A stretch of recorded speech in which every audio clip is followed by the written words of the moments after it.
The Blues will eventually and inevitably come out of it better and stronger because they have a cup pedigree, and why wouldn't they? Well, I think they're going to kind of go down the toilet pretty soon, but that's okay. Yeah. Stick talk. Stick talk. Stick talk. Stick talk. Stick talk. Stick talk. Stick talk. Stick talk.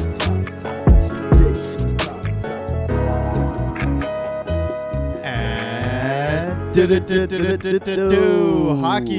Hockey. Yes, sir. Welcome back, everyone. This is episode 46 of Stick Talk Hockey. It is our Christmas episode. Yes, sir. Happy holidays to everyone. Happy ho, ho, ho. Ho, ho, ho. As always, I'm Tico. I'm yours truly. And, we're going to go through a whole bunch of holiday stuff. We got news this week. We got speculation this week. We got fantasy stuff this week. And everything is Christmas themed. Yeah, I took some time last night, and I made all of the titles for our segments Christmas themed around Christmas carols for the most part. I love it. It's going to be fantastic. Do you want to hop right in? Yeah, let's dive straight in. First up, we got the naughty or nice list for our fantasy picks for the new year. Yeah, we've been making our lists, checking them twice, That's and right. We're going to tell you who's naughty or nice. You want to go first? Sure.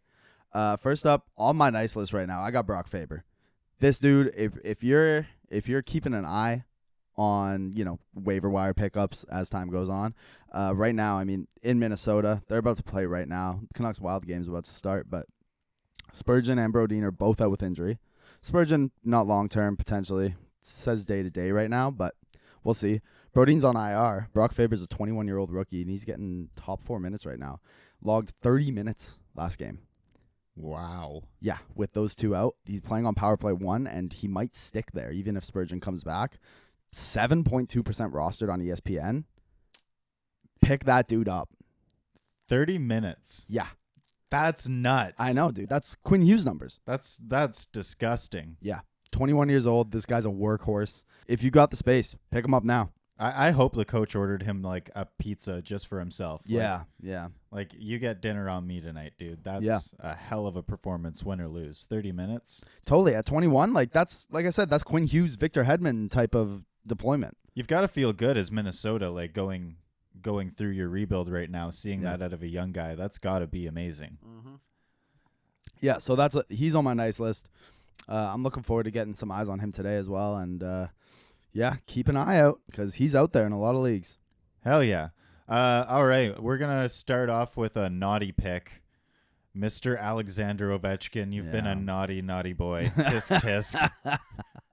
11 games without a goal, longest drought in his career. Yeah. If you have him as a keeper in your team, if you're one of those leagues that, rolls over rosters, it might be time to start looking at moving him to some contenders for some draft picks because the clock's ticking and it's not looking good. No, it's really not. He's got 5 goals so far this season.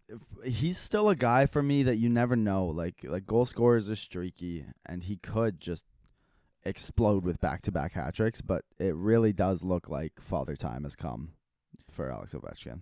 And I mean, it's come for the Capitals as well. This is an aged team, and they've tried to supplement them with a bunch of really young players, hoping they would just figure it out really early. Sure. And it's not really turned out that way. No. I mean, Faravardi is a very good defenseman, but he's not going to be your next John Carlson for at least another 2 to 3 years. No. Yeah. So and by then this is over. Yeah. So it's kind of just a tough gap they're in. It is. It really is. I know that they were kind of hoping for the King's Light kind of retool, and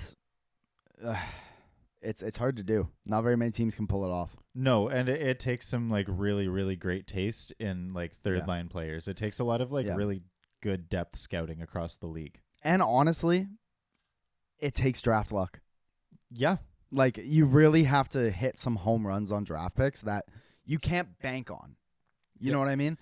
You always are trying to, but drafts, they're wishy-washy. It happens. Look at Shane Wright. He's still not in the league, and that was a guy who we expected to be a first-line center out of the gate pretty much. I mean, we think that about everyone, and it's toxic because that's super unrealistic. Yeah.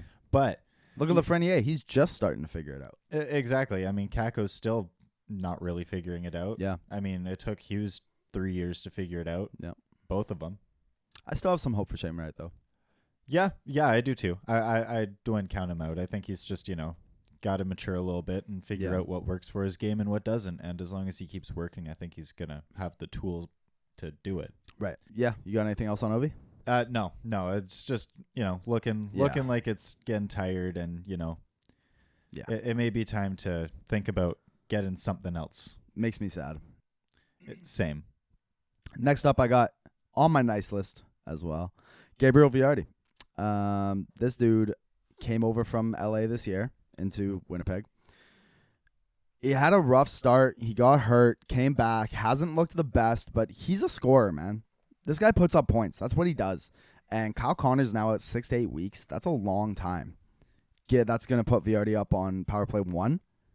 I think he's going to have a good opportunity to become a game changer for some people's teams. 36.7% rostered right now. He's out there.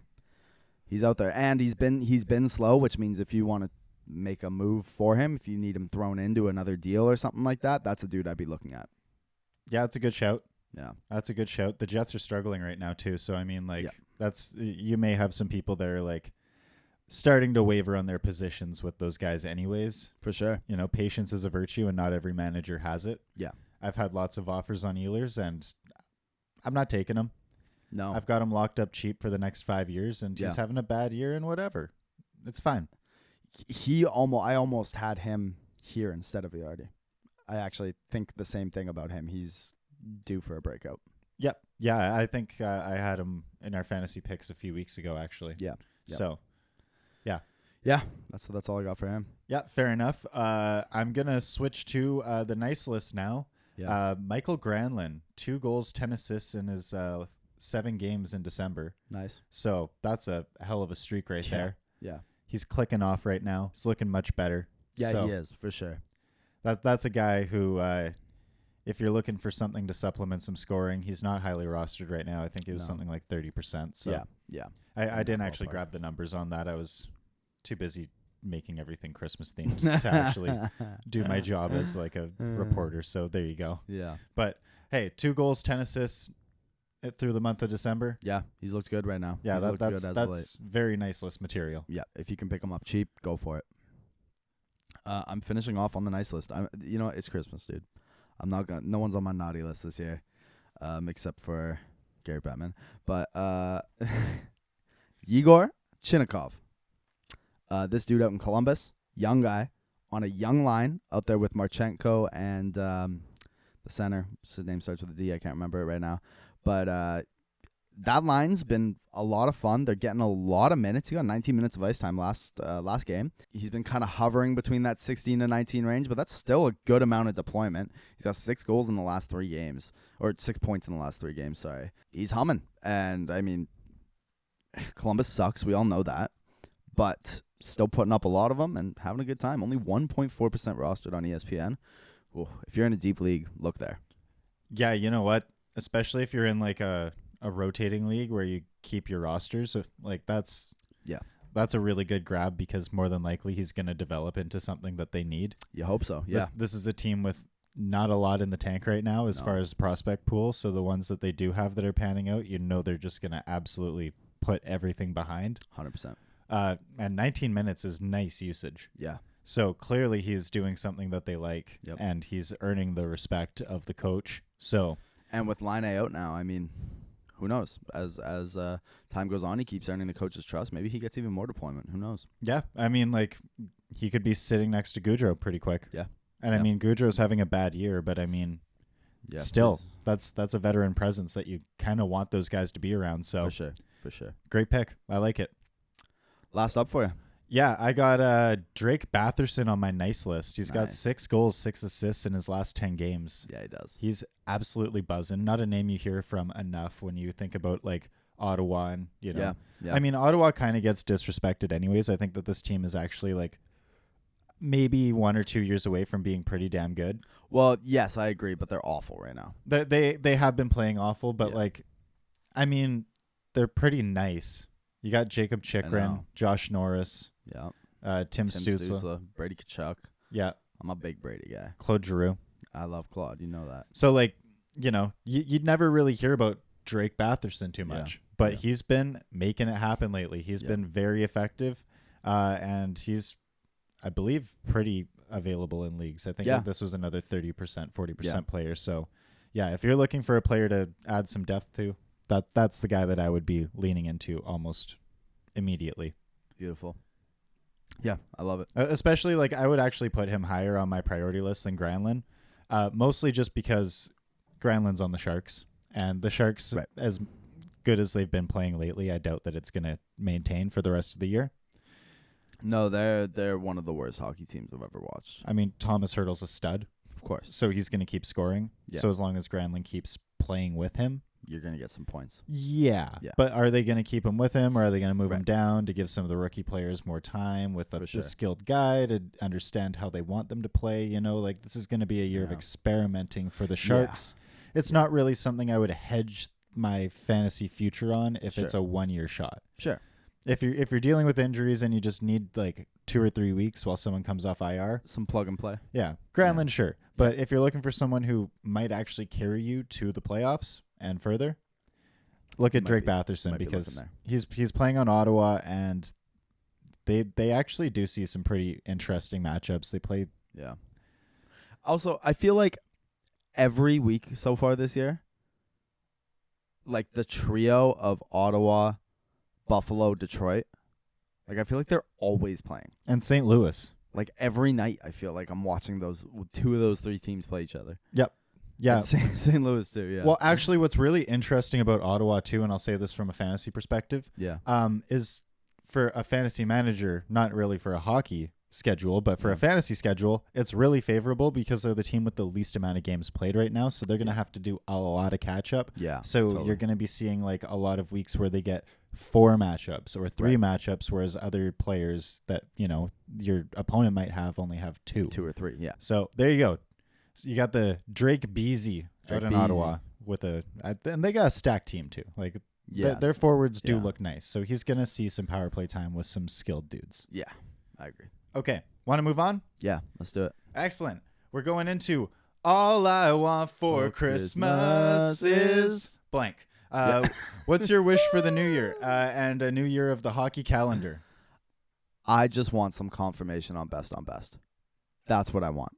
Elaborate. There's nothing I want more in hockey than to see best on best, country versus country hockey.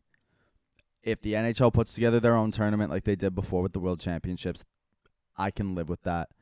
But confirm that they're going to the Olympics or announce or do something like that, because it's been way, way, way too long, and I'm so sick of it. And now we're already seeing, Gary Bettman's got concerns about the ice with the 2026 Olympics, and they've got concerns about we're trying to work. No, figure it the fuck out. Amen. Figure it out. I don't want to hear excuses. If the last, we're coming up on a decade since we've seen Crosby in Olympic hockey. Yep. We already might not see it in 2026. Yeah, and I mean, FIFA tanks a foreign economy every 4 years. Yeah. Without shame. Yeah. Give us hockey. Yeah. Yeah. I mean, the Olympics, they're happening. Whether or not, however you feel about them, they're happening. So let the players go. Good grief. I need to see a world where Crosby, McDavid, and Connor McDavid play together. Yeah, exactly. And I mean, it just doesn't make sense. The Olympics are going to happen. Are they behind schedule? Yeah. Sure. Is the ice going to be less than ideal? Maybe. Is everyone going to be there still? Even if you don't allow them to? Like Canada's still going to have a team. Yeah. America's still going to have a team. All of these nations are still going to have a team on the ice. Right. It's just not going to be the team anyone wants to see, and you're not going to get any global exposure. Yes. Which is so frustrating. I feel like we just constantly harp on that. They're like, oh, we need to make the game bigger. We need to make the game bigger. We need to grow the game. It's like, yeah, you can at an Olympic level. Everyone's watching. Yeah. It's bigger than national. It's global TV. And you're just going to turn that away? Yeah. That's insane. Everyone who touches the puck, every time they touch it. Oh, and up comes Sidney Crosby. He's had a couple great years for the Pittsburgh Penguins. Just a couple. Yeah, and they give all of his stats and you know how many cups he's won, and people go, "Oh, I should watch that." I should more. watch that sounds. fella. Yeah, I Finnish fans might not tune into the NHL all the time. They have their own local leagues and their own stuff that they're really big into. They're diehard for their stuff over there. Yeah, oh yeah. But if you have that global spotlight, it's free. I seriously, it boggles my mind that we're coming up on a decade. In 2 months, I guess it'll be a decade since the 2014 Olympics, and we don't even have like confirmation on when we'll see it again. That's the thing, right? I'm not saying we need a world championship tournament this year, but like we need confirmation that this is gonna happen again because it's one of the best things in the entire sport. And yeah, it's been a decade. Yeah, no, I entirely feel that. And yeah, it's just frustrating, especially when they're pumping so much money into these global series things that mess up their own schedule and mess up how they have to deal with the CBA and the players like leaving and coming back into the country and da-da-da-da-da. Like you undertake more of like a chance of things going wrong and more of a liability doing your own global series than you do just signing off on the players going to the Olympics. Sure. Why? And it costs you money. Yeah. Instead of you just profiting from them being there, representing you. What? Yep. Doesn't make sense. It's a disaster. That's what I want. Good ass international play. Yeah. I totally get it. All I want for Christmas is more meaningful divisional play. Okay. Kind of along the same theme. Sure. I've heard a lot of murmurs about like an internal tournament for, like cup, like the regional. NBA did. But I think it's kind of corny and, it would be hard to do like with regional stuff. More than anything, I just want them to look at the schedule and I want them to make sure that every team plays every divisional opponent 3 times at a minimum. Right. Like I want structured round robin, definitive answers on who's the best in every division because everyone played each other X amount of times. What is it right now, Jonesy? So you want it to be like locked in? Because you said you wanted to play 3 times what they do. Yeah, or like 5. Okay. Like just make it work so we have like an odd number so we can not have weird ties. And divisional ties. I see. And we can figure out who's the best in every division because everyone's played everyone in their division the same amount of times. Interesting. Okay. It should just happen at this point because like we don't need to see every team like so the Devils don't play the Canucks one year. Sure. Shucks darn golly, whatever. Like who cares? Yeah. It's a kind of nothing burger game anyways. Yeah. It's just fun for the Devils fans in Vancouver to be able to go and see the Devils. Right. But we can't afford to do it all the time anyways. So like what the hell? Just miss it once. Yeah. And give us the Islanders again. Yeah. Or New York again. Or Carolina. Stumble, trip, bang, boom. Carolina, like like I would just like for there to be more weight put on divisional games. Right. I feel like that's what the NHL lacks, whereas like the NFL exceeds so much. Yeah, the divisional play is so important. And you hear about it from like the fans all the time. Oh, a big divisional game. Oh, a big divisional game. Yep. I love that. And it adds weight to games. Like it just makes the season feel a little bit more meaningful, and it gives you a reason to tune in on October 10th. Right. It's like I wouldn't care about the Devils playing the Rangers so much right now because it doesn't truly matter. It's still just like division wild card. Right. Yeah. Okay, I like it. Sweet. You want to take the next one? You go for it. This was all you. All right. Next up, we got a Baby It's Cold Outside. We're going with a hot bevy of choice for this holiday hockey sit down. Yeah. Go for it. Tell me what yours is. I've stumbled onto this, like it's a very regional thing, I guess. I don't know if they have it all across like Canada or da-da-da-da-da, but at Thrifty Foods, they have this in-house brand called Compliments.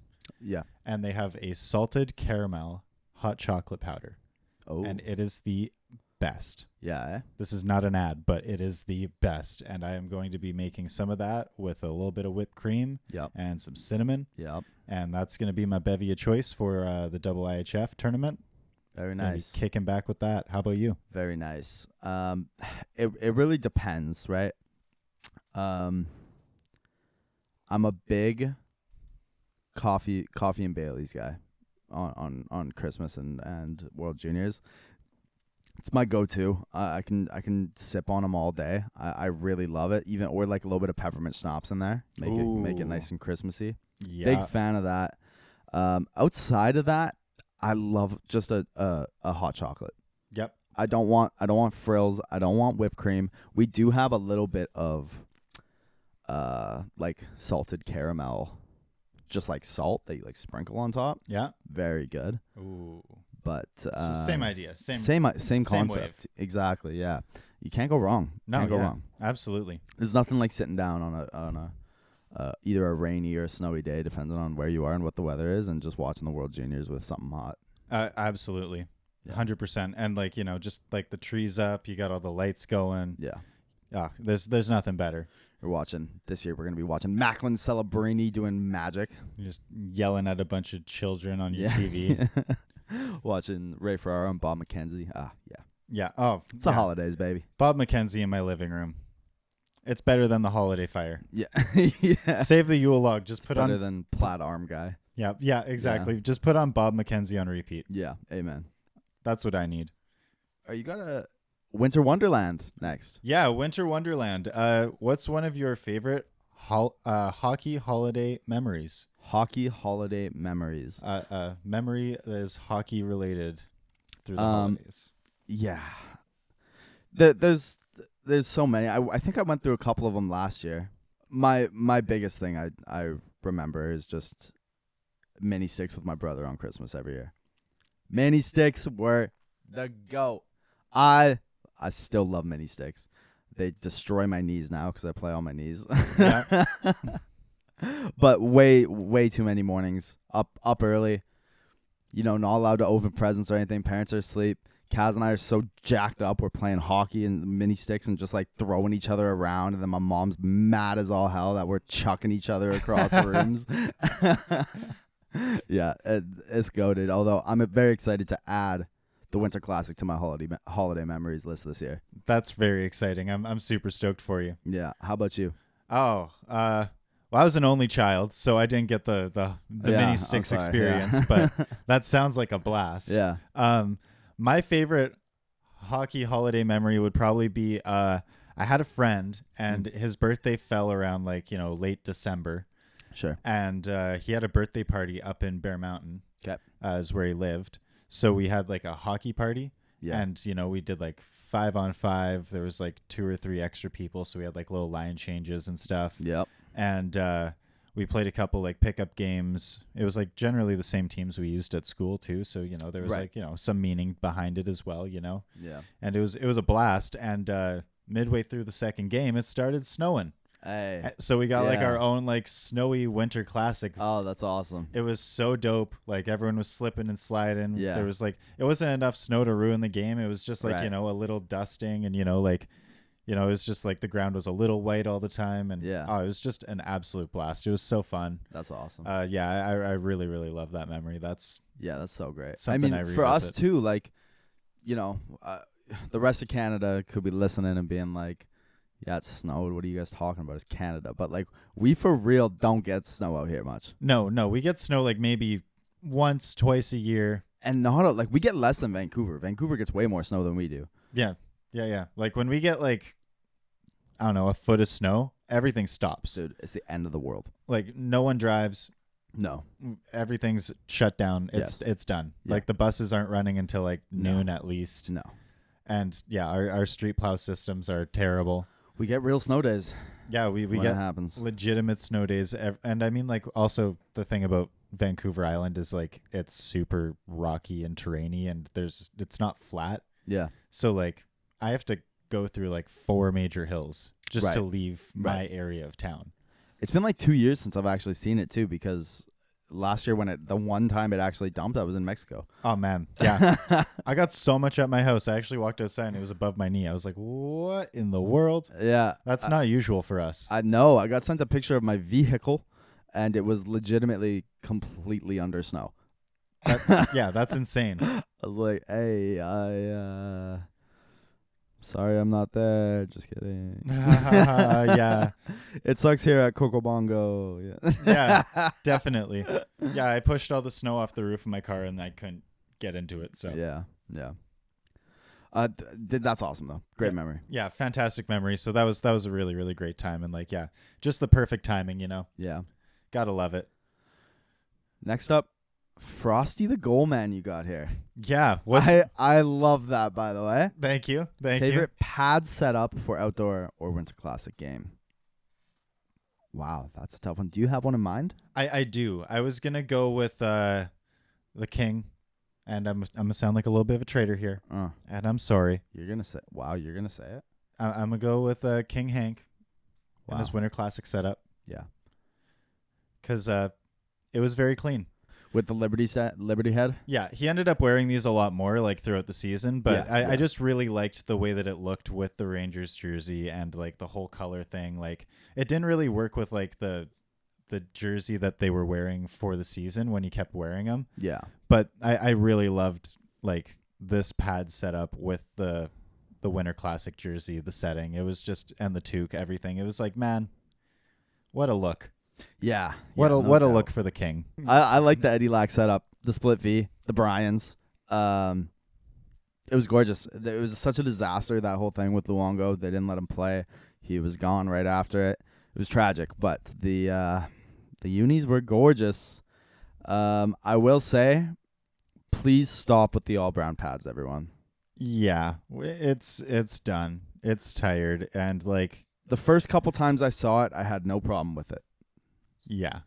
And then it just became like the default of I have no idea what to do with my Winter Classic uniform, and it's lazy. Yeah, I entirely agree. It was a really good idea for the first little bit, and now it's just super lazy. And actually, part of what inspired me to make this segment was that thought, because Jonesy, if you could pull it up, the pads were just released for Seattle Kraken.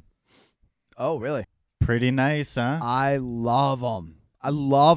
They got that like classic like leather strap over the knee look. I'm sure it's like, it's just aesthetic, but it looks nice. They look like hand stitched. Yeah, they have like a real like feel to them. Like they feel like a timepiece. They have the folds in them. Like these are nice and they're creative. And with the jersey they've already unveiled, like come on now. That's gonna be a look. That's gonna be a whole look, 100%. I cannot wait. So that inspired this segment. I just wanted to bring this up because I thought that this was a really cool release this week. I thought it was really fun. Totally. And like, man, how dope. That's what we need more of. So dope. I completely agree. And I'm so glad that you picked up exactly what I was laying down without it even being in the notes. There's just so much brown. Like, ugh. And the blocker, also very nice. Yep, very classic vibe with the dots. But it's not brown with dots. It's it's blue with some nice white dottage on it. Damn, that's a nice setup. I like it. Yeah, makes me a little jealous. It's pretty goddamn nice. Okay, well, winter is here. Holidays are around the corner. That's in a couple weeks, which means IIHF World Juniors are right around the corner. Yes, it is. Oh, baby. We've already talked about it a bunch. Who are you watching for? Right off the gate, Tristan Leno. Ducks prospect. He won Rookie of the Year for defenseman in the Q, and then he came out and had an even better season the year after. He's already played 6 games for the Ducks. He's seeing limited usage. They're trying to, slowly bring him into the league a little bit. Sure. And they've felt it would be good for his learning to be loaned to the IIHF. Yep. And how could you disagree? Of course. And I expect him to be seeing a ton of minutes. This guy has a ton of upside. He's very mobile, great shot, great vision. Yeah. This is I'm very excited. I have him on my team. I drafted him. Right. 50th overall in our league. Woo. Sneaky. And yeah, like that kid's something to watch out for. Yeah. Also, Seamus Casey, got an eye on him. Nice. He's made the U.S. team. He's a interesting kind of build of a defenseman. He's 5'9". Wow. Okay. But huge offensive upside. Yeah. And honestly, stepping into a physical game. Yeah. I forget who it was, but he absolutely laid them out, and they haven't played in the dub since. But they're supposed to be in the dub for the winter holidays, so they might see a little bit of a showdown there. Yeah, 100%. Bad blood fuming. Yeah, that makes a lot of sense. I mean, for me, there's one guy I want to keep an eye on, and it's not a hot take. It's the one half this country will be looking for, and that's Macklin Celebrini. This kid, he's probably going to go first overall, and the couple times I've gotten to watch him, I mean, he's ridiculous. The motor and the IQ is off the charts. So I want to see what it looks like. I think he's going to be one of the youngest players on the roster, probably the. So I'm looking for him. Going to watch Canada, that whole thing, but then Sweden. It's just Sweden. I don't know what to tell you. I'm a Canucks guy with Swedish prospects in my Fantrax league, you know? I have Philip Bystedt in my Fantrax league, and then I also have Celebrini 17 for the record. Yeah, he's an 06. But yeah, I definitely have Philip Bystedt. I can't remember the name of the other guy that I got. But then the Canucks have Elias Pettersson, but not that Elias Pettersson, the other Elias Pettersson. They have Jonathan Lekkerimäki and the other one, whose name I can't remember right now. I texted you it last night. Tom Willander. Thank you. Yes. So I'm gonna be watching Sweden with a lot of interest. Yeah. So man, I'm excited for that. It's gonna be nice to kick back, a little hot chocolate. Yeah. Watch the Stars for Canada come ripping out. Canada's got an interesting team too. There's I'm worried about Canada. There's very few returning players. Yeah. And it's a very young team. Yeah. And there's a lot of names that were just left off the list that kind of had some experts scratching heads. So there's some teams in this tournament that look really good. Yeah, I'm going to be watching the Swedes. They look like they've got a unit. Yep. The Finns, Americans too. I think that people are sleeping on the Finns, and I think they're going to kind of come out with a little bit of a vengeance. They're a fast always team. Get slept on. And you know what other team is going to come out hard again this year? Those Czechs. Yeah. They're not going nowhere. Nope. They surprised a lot of people last year. I think they're going to build on that this year. 100%. Yeah, I wouldn't be shocked to see, and that's a team that just pushes so hard, man. Like, I love my Czechs. Yeah, my homeland. They want that respect. Yeah, they got a taste of the good stuff. Yeah, it's gonna be hard to waver them now. 100%. All right, back to it. What do we got? Yes. This is a good one. Won't you guide my sleigh tonight? McDavid reportedly playing a large part in the revamped skills competition for the All-Star break. Woo! I'm sad that we're near the All-Star break again because it sucks so bad. Me too. Please, McDavid, fix this. I've heard that he's been very vocal with the league on what he wanted to see, and a lot of the changes that were made with his advisory. Right. So I'm really interested to see what the NHL is able to put forward with the help of their, the face of their league right now. Yeah. Look, getting the players' input is great, especially a player like McDavid. But also, I mean, you also got advisement from, the guy with the least personality in the league.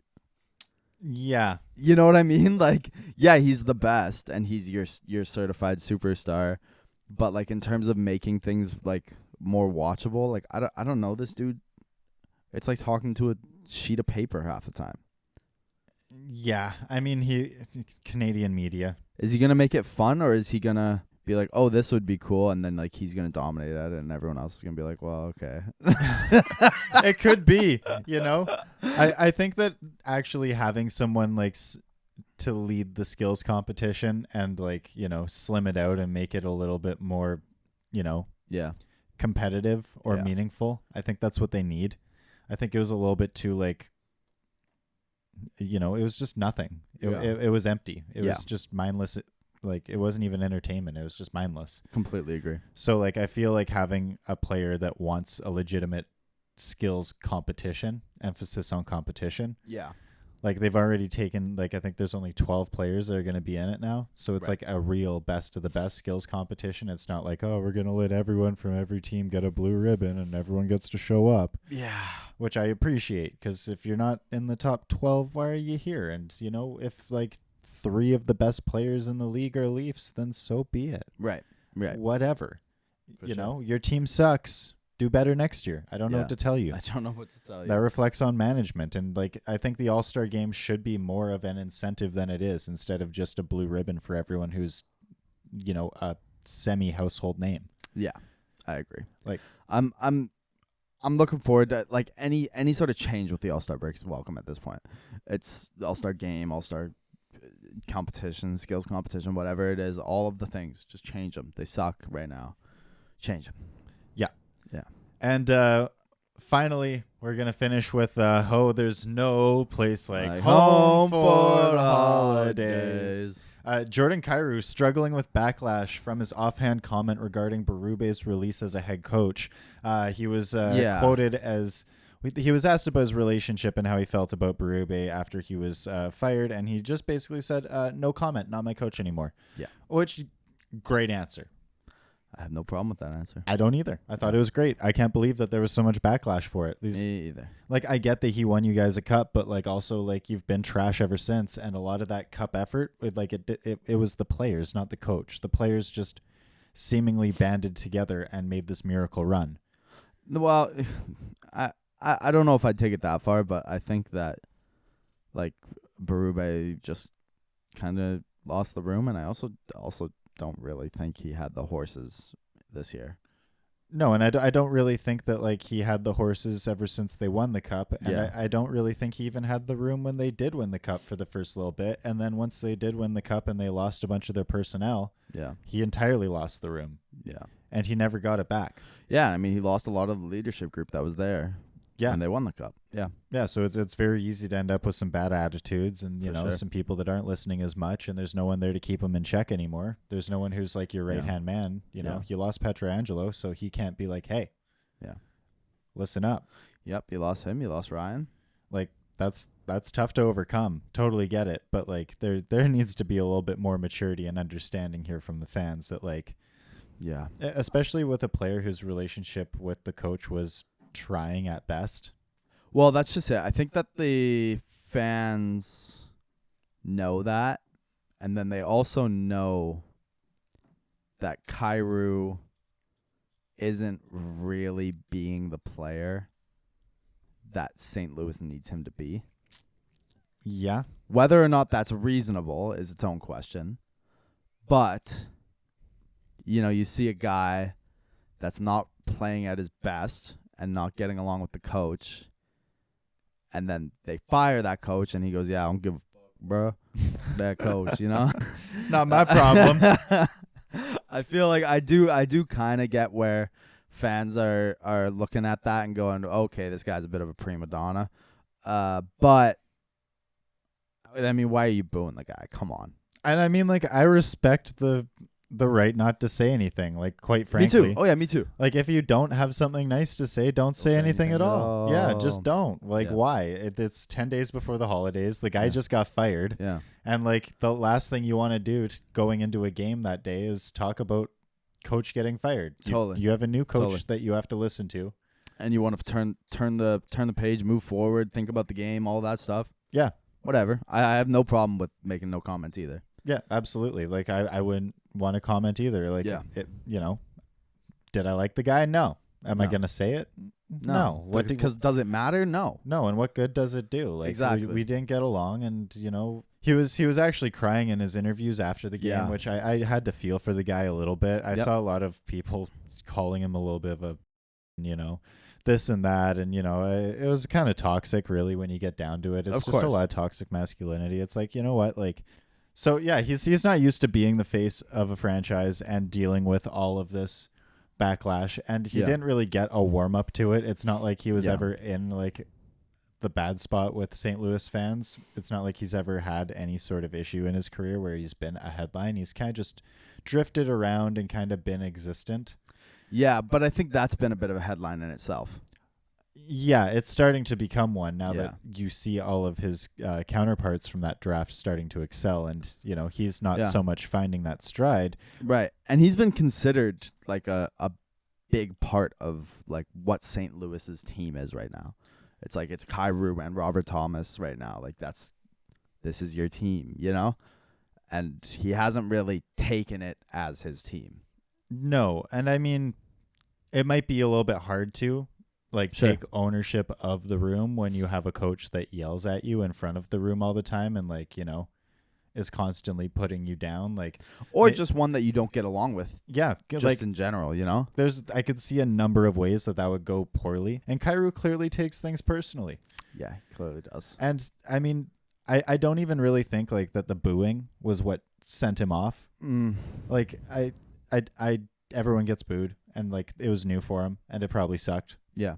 But from what I heard is that he went and had his regularly scheduled nap, and then he woke up and his phone was blown up. All of his social media was going crazy with St. Louis fans losing their mind, calling him this and that. Yeah. And, get hit by a bus and whatever, how fans are. Yes. I'm sure there was most of it was pretty, just whatever. But yeah. So I'm sure some of it was also pretty callous and hurtful. And of course, yeah. Twitter and Instagram comments are the cesspool of the universe right now. And you can't avoid it either, because you're going to wake up and go, oh my God, what happened? You're going to have to check it out to see what everyone's yelling at you about. So you're going to have to read some of them at some point. They hate me. You can't just turn off your phone. You have to figure out why people hate you first. And then you're going to be that's kind of uncalled for. What the hell? Yeah. And then you go out to your game and get booed in warm up, and then get booed every time you touch the puck. Yeah. All those comments that you read earlier in the morning, they're going to start seeping back in, and they're going to start turning, and you're going to start having this reinforcement on all this nonsensical, keyboard warrior crap that you took in right after your nap before the game. Yeah. And it's being backed up by the fans' actions, and it's kind of just disgusting. Yeah. And disrespectful. Yeah. Yeah, I think there needs to be responsibility from the fans here. Get it together. We talk about it a lot with a lot of different fan bases. I think this might be the first time we've gone after St. Louis Blues fans. But figure it out. Kyrou also kind of needs to figure it out here a little bit, but I think he will, whereas fans just suck. Yep. But yeah, tough to see. And hopefully Kyrou moves on from that pretty all right, because he looked pretty torn up about it. Yeah, definitely. And it hurt to see. It sucks. You never want to see a guy going through it like that, but I'm sure he'll come out of it the other side better and stronger, and the Blues will eventually and inevitably come out of it better and stronger, because they have a cup pedigree, and why wouldn't they? Well, I think they're going to kind of go down the toilet pretty soon, but that's okay. Yeah. All right. Well, that's it for us. Hell of an episode. Hell of an episode. We're off for a couple weeks now. Yep. Well, just 1 week. We're just skipping 1 week because it's going to be Christmas next weekend. And then we'll be back at it in the new year. Exciting. I'm looking forward to it. Yes. Everyone, have a fantastic holidays. Thank you for tuning in. It's been another fantastic calendar year of hockey with y'all. We appreciate everyone tuning in, hitting that download button, liking, subscribing. Send it out to all your friends if you're just chilling around, looking for something to talk about. Talk about our hot takes. Yeah. yeah, that's right. Let's create some conversation. Send us some clips. Send us some stuff you want us to talk about for the end of year episode. If there's something on your mind that we haven't touched on yet this year, then we'd love to hear it. 100%. And yeah. Yeah, from all of us at Stick Talk Hockey, have happy holidays, happy New Year. Keep your head up. Happy holidays. Keep your head up. Boom. Stick Talk. Stick Talk. Stick Talk. Stick Talk. Stick Talk.